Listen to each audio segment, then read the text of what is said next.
Genesis 2. Thus the heavens and the earth were completed, and all their hosts. And by the seventh day God completed his work with which he had done, and he rested on the seventh day from all his work which he had done. Then God blessed the seventh day and sanctified it, because in it he rested from all his work which God had created and made. This is the account of the heavens and the earth when they were created, in the day that the Lord God made the earth and heaven.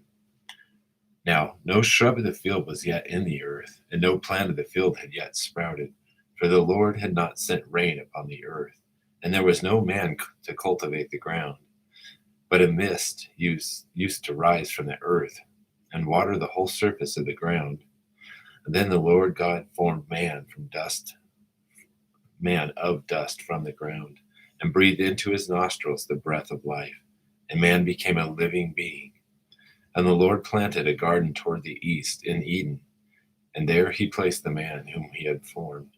And out of the ground the Lord God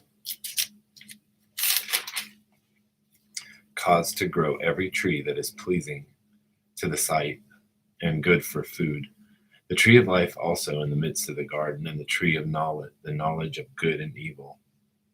Now a river flowed out of Eden toward the garden, and from there it divided and became 4 rivers. The name of the first is Pishon. It flows around the whole land of Havilah, where there is gold, and the gold of that land is good. The bdellium and the onyx stone are there. And the name of the second river is Gishon. It flows around the whole land of Cush. And the name of the third river is Tigris. It flows east of Assyria. And the fourth river is Euphrates. Then the Lord God took the man and put him in the Garden of Eden to cultivate it and keep it. And the Lord God commanded the man, saying, From any tree of the garden you may eat freely, but from the tree of the knowledge of good and evil you shall not eat. For in the day that you eat from it you shall surely die. Then the Lord God said, It is not good for the man to be alone. I will make him a helper suitable for him.